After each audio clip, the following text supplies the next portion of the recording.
এইজন শৃঙ্খল চলিহা কোন একটা মেয়া মানুহৰ গাত যদি হাত উঠে শৃঙ্খল চলিহাৰ বিৰুদ্ধে আমি প্ৰতিবাদ কৰিম। মই শৃঙ্খল চলিহাক কৈছো আমাৰ মেয়া মানুহ আমি কেতিয়াও মাৰোৱাৰীৰ দৰে আমি আঁঠুকাৰি ক্ষমা নোখোজো। আপোনাক চেলেঞ্জ কৰিলো। শৃঙ্খল চলিহা হ'ল এটা মদাহী আৰু এই মদাহীৰ কথা মতে কেতিয়াও অসম নচলে। এটা কথাই ক'ম যে ঢিঙত যি অমানৱীয় কাণ্ড হৈছে সঁচাকৈ ধিক্কাৰ আৰু গৰিহণা জনাইছোঁ। আপোনালোকে পূৰ্বতে নিউজবোৰত চাইছে, আপোনালোকে পৰিৱেশন কৰিছে। আমি এটা কথা স্পষ্ট যে আমি কেতিয়াও অসম সংখ্যালঘু সংগ্ৰাম পৰিষদে আমি অপৰাধীক প্ৰশ্ৰয় নিদিওঁ। তেখেত হিন্দু হওক বা মুছলমানেই হওক, আৰু অপৰাধীৰ দৃষ্টিৰে চাব লাগে, তেওঁলোকক ধৰ্মীয় দৃষ্টিৰে নহয়। কিন্তু আজি আমি চালোঁ যে প্ৰতিবাদ কৰিব লাগিছিল অপৰাধীৰ বিৰুদ্ধে, বৰ্তমান প্ৰতিবাদ কৰি আছে কিছু 30টা হিন্দু সংগঠন মিয়া মানুহৰ বিৰুদ্ধে। আৰু কি ভাই, এইটোতো বহুত আচৰিত কথা। আজি চাওক যে ঢিঙৰ যিটো কাণ্ড হৈছে, আছুৰ নেতৃত্বত প্ৰতিবাদ হৈছিল আৰু তাত নাৰী সন্থা আছিল, যুৱ সন্থা আৰু বিভিন্ন সংগঠন আছিল। তাত আমি অসম সংখ্যালঘু সংগ্ৰাম পৰিষদে তেওঁলোকক আমি সহায় কৰিছিলোঁ আৰু পূৰ্ণ সমৰ্থন কৰিছিলোঁ। আৰু এই তিনিজন অভদ্ৰ মানে একদম কাণ্ড জ্ঞানহীন মানৱতা মানে ইমান লেতেৰা কাণ্ড কৰিছে, তেওঁলোকৰ বিৰুদ্ধে আমি যিখিনি ক'ব লাগে আমি কৈছোঁ। আমি অতিকৈ লজ্জা পাইছোঁ আৰু লাজ পাইছোঁ যে এনে কাণ্ড কৰি পেলাই আজি আমাক বদনাম কৰিছে আৰু তেওঁলোকৰ বিৰুদ্ধে খুজিছিলোঁ। মই শেহলৈকে কৈছিলোঁ যদি এজন মিয়া মানুহে এনেকৈ অভদ্ৰামী কাম কৰে ডাইৰেক্ট ৰাজপথত আনি পেট্ৰল ঢালি। কিন্তু আজি দেখা পালোঁ প্ৰতিবাদ কৰিব লাগিছিল আপোনাৰ অপৰাধীৰ বিৰুদ্ধে, কিন্তু শৃংখল চলিয়া আৰু বিভিন্ন দল সংগঠন তেওঁলোকে প্ৰতিবাদ কৰি আছে মিয়াৰ বিৰুদ্ধে। কৈ আছে নাজিৰা শিৱসাগৰ, তাত তেওঁলোকে কৈ আছে যে মিয়া বিচাৰি বিচাৰি ঘৰে ঘৰে ঘূৰি আছে। এইটো কি কাণ্ড? আজি আমি মিয়া মুছলমানখিনি কি আমি ভাৰতৰ নহয় নেকি? আমি অসমৰ নহয় নেকি? আমি অবিভক্ত ভাৰতৰ মানুহ। আমাৰ ককা আজু ককা তেওঁলোকে ব্ৰিটিছৰ লগত তেওঁলোকে যুদ্ধ কৰিছিল আৰু সেই মানুহখিনি আজি আমাক অপমান কৰিছে। কিহৰ কাৰণে অপমান কৰিছে? তেওঁলোকে ভাবিছে নেকি, শৃংখল চলিয়াই ভাবিছে নেকি যে মাৰোৱাৰী মানুহ তেখেতক দম দিয়াৰ কাৰণে এই মানুহখিনিৰ পৰা চান্দা সংগ্ৰহ কৰা তেওঁলোকে নিদিয়াৰ কাৰণে তেওঁলোকক দম দিছে, আঁঠুকাৰি ক্ষমা কৰিছে। আৰু সেই মাৰোৱাৰীৰ দৰে আমি ক্ষমা খুজিম আৰু আমি মিয়া মানুহখিনি ভয় খাম? আৰু তেওঁলোকে ভাবিব লাগিছিল যে আজি যিজন ব্যক্তি তাফাজ্জুল ইছলাম, ইয়াক মৃত্যু হোৱাৰ পিছত এনে অপৰাধ কাম কৰাৰ কাৰণে এই ব্যক্তিজনক তাক গাঁৱৰ মানুহে জানাজা পঢ়িবৰ কাৰণে তেওঁলোকে বাধা দিছে, তাত গৈ পেলাই আপোনাক কবৰস্থ কৰিবৰ কাৰণে বাধা দিছে। তাৰ মানে কি যে আমাৰ মুছলমানে কেতিয়াও অপৰাধীক তাৰ স্থান নিদিয়ে। কিন্তু আজি কি হ'ল? আজি কৰিব লাগিছিল যুদ্ধ কৰিব লাগিছিল অপৰাধীৰ বিৰুদ্ধে, আৰু সেই যুদ্ধ কৰি আছে আমাৰ মিয়া মানুহৰ বিৰুদ্ধে। মই শৃংখল চলিহাক কৈছোঁ আমাৰ মিয়া মানুহ আমি কেতিয়াও মাৰোৱাৰীৰ দৰে আমি আঁঠুকাৰি ক্ষমা নোখোজোঁ। আপোনাক চেলেঞ্জ কৰিলোঁ, যদি মিয়া মানুহৰ বিৰুদ্ধে আপোনালোকে যদি মিয়া মানুহৰ ওপৰত হাৰাশাস্তি কৰে, মই কওঁ আজি মই মিয়া হিচাপে মই পৰিচয় দিবলৈ বাধ্য হৈছোঁ। কাৰণ আমি অসমীয়া হিচাপে ডিঙিত গামোচা লৈ জয় আই অসম কৈ দিনে ৰাতি আমি অসমৰ কাৰণে জান জীৱন দিছোঁ। তাৰ পিছতো আমাক ইমান ধৰা অপদস্থ। কিন্তু এটা কথা স্পষ্ট, যদি মিয়া মানুহৰ গাত যদি হাত উঠে শৃংখল চলিহাৰ বিৰুদ্ধে আমি প্ৰতিবাদ কৰিম আৰু আমি পাৰিলে তেওঁলোকৰ বিৰুদ্ধে যুদ্ধ কৰিম।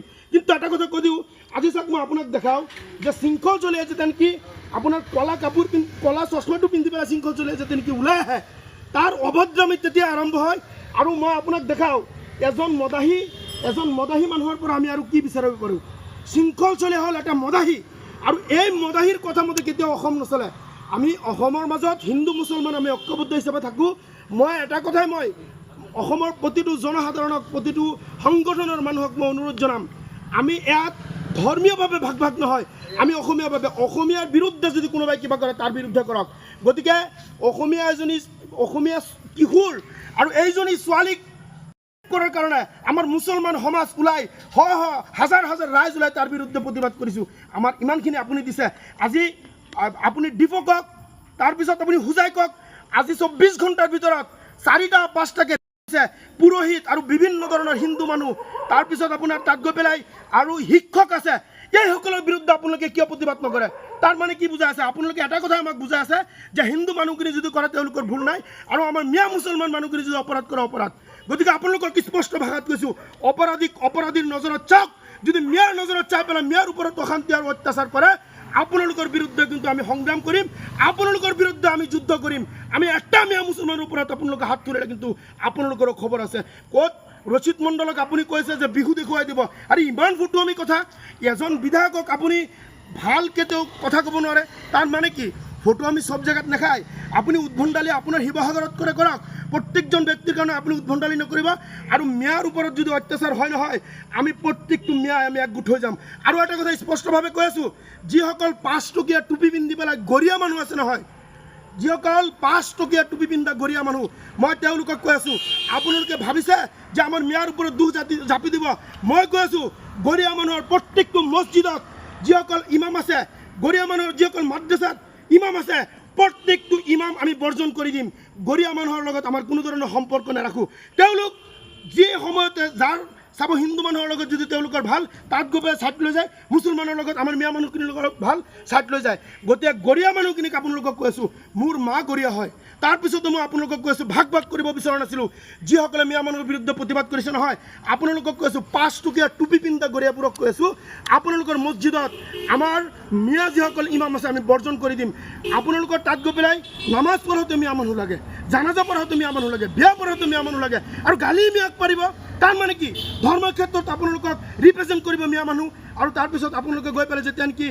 অৰ্ধ উলংগ কাপোৰ পিন্ধি পেলাই আপোনালোকে মানে যিটো নেকি আমাৰ মুছলমান ধৰ্মত নাই সেইখিনি কাম কৰোঁতে আপোনালোকে মিয়াক বেয়া পায় গতিকে কৈছোঁ মই গৰিয়া মানুহখিনিক কৈছোঁ আপোনালোকে ভদ্ৰতা বজাই ৰাখক আপোনালোকে মুছলমান পৰিচয় দিয়ক আপোনালোকে কিন্তু কোনো ভাগ পৰিচয় নিদিব যদি ভাগ পৰিচয় দিয়ে আমি মিয়া একগোট হৈ গ'লে কিন্তু আপোনালোকৰো ভেজাল আছে মই চিধা কথা কৈছোঁ শৃংখল চলিহাক কৈছোঁ এটা কথা স্পষ্ট ভাষাত কৈছোঁ আমি মিয়া মানুহ মাৰোৱাৰীৰ দ্বাৰা কেতিয়াও কিন্তু আঁঠুকাৰি আমি ক্ষমা নোখোজোঁ আমি মিয়া মানুহ অবিভক্ত ভাৰতৰ মানুহ আমি এই দেশৰ অসমৰ ভাৰতৰ নাগৰিক আপোনাৰ যিমান ক্ষমতা আছে ইমান ক্ষমতা মোৰ আছে ইমান অধিকাৰ মোৰ আছে মোৰ অধিকাৰ খৰ্ব কৰাৰ এইজন শৃংখল চলিহা কোন আপুনি শৃংখল চলিয়া আপোনাৰ কলা চশমা পিন্ধি পেলাই আপুনি যদি অশৃংখল পৰিৱেশ সৃষ্টি কৰে তাৰ বিৰুদ্ধে সংগ্ৰাম আমি কৰিমেই সংগ্ৰাম পৰিষদক কোনো ৰোধ কৰিব নোৱাৰে বৰ্তমান আমি অসমীয়া হিচাপে আমি নিজকে পৰিচয় দিবলৈ খুবেই লজ্জা পাইছোঁ আৰু বিশেষকৈ ঢিঙৰ যিটো কাণ্ড আছিলে আমি বিচাৰিছিলোঁ যে তিনিজন অভদ্ৰ পাষাণ্ড আছিলে এজনী কণমানি কিশোৰীক স্কুলীয়া ছাত্ৰীয়ে তাইক কৰিছিলে আৰু আমি আছোঁ লগতে তেওঁলোকৰ নাৰী সন্থা আছিলে বিভিন্ন সন্থাই মিলি তেওঁলোকে যিটো যৌথভাৱে তেওঁলোকে প্ৰতিবাদ কৰিছিলে প্ৰতিবাদত আমি অসম সংখ্যালঘু সংগ্ৰাম পৰিষদে সম্পূৰ্ণ সহযোগ কৰিছিলোঁ কিন্তু অতিকে দুখজনক আৰু লজ্জাজনক বিষয়টো হ'ল যে আন্দোলনটো কৰিব লাগিছিল প্ৰতিবাদটো কৰিব লাগিছিল যিসকল হিন্দু সংগঠন আছে 30টা হিন্দু সংগঠন ঐক্যবদ্ধভাৱে তেওঁলোকে আপোনাৰ শিৱসাগৰত প্ৰতিবাদ কৰি আছে প্ৰতিবাদ কৰিব লাগিছিল অপৰাধীৰ বিৰুদ্ধে বৰ্তমান প্ৰতিবাদ কৰি আছে তেওঁলোকে মিয়াৰ বিৰুদ্ধে আমি অতিকে লাজ পাইছোঁ যে আৰু বিভিন্ন সময়ত তেওঁলোকে কৈ আছে যে আমাৰ মিয়াই কৰিছে অসমীয়া ছোৱালীক এতিয়া মই যদি দেখাওঁ আজিৰ দিনত আপোনালোকে চাব পাৰিব যে ডিফুত পূজাৰী কামনা বলি 10 বছৰীয়া নাবালিকা পূজাৰী খান সিং ৰংহাং আৰু ইয়াত বিভিন্ন ধৰণৰ এনেকৈ এইবাৰ পুৰোহিতৰ জঘন্য কাণ্ড আৰু যদি আপুনি এনেকৈ চাই ডিফুতো হৈছে মানে বিভিন্ন ধৰণৰ আজি 24 ঘণ্টাৰ ভিতৰত প্ৰায় 4-5টা কাণ্ড হৈছে আৰু গোটেইকেইটা কাণ্ডই কৰিছে হিন্দু মানুহ গতিকে আমি এটা কথা স্পষ্টভাৱে আমি ক'ব বিচাৰোঁ যে অপৰাধীৰ কোনো ধৰ্ম হ'ব নোৱাৰে গতিকে আজি চালোঁ অতিকে লজ্জা লাগিছে আমি লাজ পাইছোঁ শৃংখল চলিহাৰ নিচিনা এজন মানুহ কি অসম বুলি তেওঁলোকৰ এটা সংগঠন আছে গতিকে কি সেনা অসম গতিকে এই দুজন ব্যক্তিয়ে তেওঁলোকে কৈ আছে মেয়াক খেদিব আজি চাইছোঁ যে আটাচু আপোনাৰ শিৱসাগৰ আৰু বিভিন্ন জেগাত গৈ পেলাই নাজিৰাত গৈ পেলাই তেওঁলোকে মেয়া খেদাৰ কাৰণে শ্লোগান দি আছে ঘৰে ঘৰে গৈ পেলাই মেয়া খুজি আছে মেয়া দেখি আছে তেওঁলোকক তাৰ পৰা খেদিব গতিকে এনেধৰণৰ মানে যিটো কাণ্ড আৰম্ভ হৈছে অসমত গতিকে আমি এজন অসমীয়া হিচাপে আজি পৰিচয় দিবলৈ আমি লাজ পাইছোঁ আমি লজ্জা পাইছোঁ আমি এটা কথা স্পষ্ট ভাষাত শৃংখল চলিয়াক মই ক'ব বিচাৰিছোঁ আপুনি যি কলা চশমাটো লগোৱাৰ পিছত যে আপোনাৰ এটা অভদ্ৰামী চৰিত্ৰ এই অভদ্ৰামী চৰিত্ৰ আপুনি বাদ দিয়ক অন্যথা আমি অসম সংখ্যালঘু সংগ্ৰাম পৰিষদে আপোনাৰ বিৰুদ্ধে গোচৰ দিম কাৰণ আমি অবিভক্ত ভাৰতৰ মানুহ হয় আমাৰ ককা আজু ককা আমাৰ গোটেই মানুহ এই ভাৰতবৰ্ষৰ মাজত তেওঁলোকে ইয়াত থাকি পেলাই জংঘল চফা কৰি পেলাই শস্য খেতি উৎপাদন কৰি আপোনালোকক দিছিলে আৰু অসমীয়া ৰাইজক শিকাইছিল যে আপোনালোকে এনেকৈ আপোনাৰ খেতি কৰিব লাগিব খাব লাগিব বা বিভিন্ন ধৰণৰ বনিয়া হিচাপে কাম কৰি পেলাই ৰাইজৰ সন্মুখত এইখিনি আগুৱাই দিছিলে কিন্তু আজি কি হ'ল আমাৰ মুছলমান দেখিলে তোমালোকে এনেধৰণৰ অদ্ভুত মন্তব্য কৰি দিয়া গতিকে কওঁ যে নিজৰ পেট পোহাৰ কাৰণে সংগঠন কৰিছে আজি যদি আমাৰ যিমান তেওঁলোকৰ নেতা আছে প্ৰত্যেকটো নেতাই মুছলমানক গালি নিদিলে তেওঁলোকে নেতা হ'ব নোৱাৰে আৰু মই এটা কথা কওঁ যদি আমাৰ মিয়া মানুহখিনিক আপোনালোকে গালি পাৰে যদি নেতা হ'বলৈ ইচ্ছা আছে আপোনালোকে হওক তাত কোনো বাধা নাই কিন্তু আমাৰ মিয়া মানুহখিনিক আপোনালোকে ইমান অপদস্থ কিয় গালি পাৰে আমি মানুহ নহয় নেকি আমি এটা কথা স্পষ্ট ভাষাত অসম সংখ্যালঘু সংগ্ৰাম পৰিষদে আমি কৈ দিছোঁ, এনেধৰণৰ মন্তব্য কৰিলে মনত ৰাখিব আমি আপোনালোকৰ বিৰুদ্ধে আমি যুদ্ধ ঘোষণা কৰিম। আমি অবিভক্ত ভাৰতৰ মানুহ, আমাৰ অধিকাৰ আছে, সমমৰ্যাদা সম অধিকাৰ আমি পাবৰ কাৰণে, আমি সৰ্বভৌম অধিকাৰৰ কাৰণে আমি যুদ্ধ কৰিব পাৰোঁ। গতিকে কিবা অসমীয়া কৈ পেলাই আপোনালোকে বিভিন্ন ধৰণৰ আপোনালোকে যি বক্তব্য দিয়া নহয়, এইবোৰ বক্তব্য কিন্তু একচেপ্টেড নহয়। গতিকে কোনোবা ক'ত কি কৈ আছে কৰি থাকক, আমাৰ ক'বলৈ একো নাই। কিন্তু এটা কথা আপোনালোকক কৈ আছোঁ, আমি মুছলমানক টাৰ্গেট কৰি যদি মিয়া মানুহৰ কথা কোনোবাই কোৱা নহয়, তেওঁলোকৰো কিন্তু বিপদ আছে। আমি কৈ দিছোঁ, একদম হুংকাৰ দিছোঁ শৃংখল চলিহাক। আপুনি এই অভদ্ৰামী ভণ্ডামী বাদ দিয়ক। আপুনি জানো যদি মিয়া মানুহক গালি নিদিয়ে আপোনাৰ ৰাতি হ'লে আপোনাৰ ভোজন পূৰণ নহ'ব। আৰু মিয়া মানুহক গালি দিলে যে বিজেপিৰ পৰা আপুনি ধন ঘটিব পাৰিব, এইটো সঁচা কথা। কিন্তু আমাৰ মিয়া মানুহখিনিক অপদস্থ কৰি অপমান কৰি পেলাই আপোনালোকে কোন যুক্তিত টকা কামাব? কামাক ইনকাম কৰক, আপোনালোকে সংগঠন কৰি চান্দা কৰি পেলাই ক'ত কি কৰে। আৰু এটা কথা মই কৈ দিওঁ, আমি মিয়া মানুহ হয় ভাই। এতিয়া অসমীয়াৰ লগত আমি অটো বাদ দিলোঁ, আমি মিয়া। আৰু এই মিয়া মানুহ কিন্তু কেতিয়াও মাৰোৱাৰী নহয়। আমি মিয়া মানুহ কিন্তু কেতিয়াও আঁঠুকাৰি আপোনালোকৰ ওচৰত ক্ষমা নোখোজোঁ, চেলেঞ্জ কৰিছোঁ, মৃত্যু হৈ যাম। সংগ্ৰাম পৰিষদৰ পৰা মই কৈ দিছোঁ, আমি মিয়া মানুহ কিন্তু মাৰোৱাৰীৰ নিচিনা আপোনালোকৰ ওচৰত গৈ পেলাই আঁঠুকাৰি আমি ক্ষমা নোখোজোঁ। গতিকে আপোনালোকে ক'ৰ পৰা মিয়া উঠাই সেইটো আমি চাই দিম।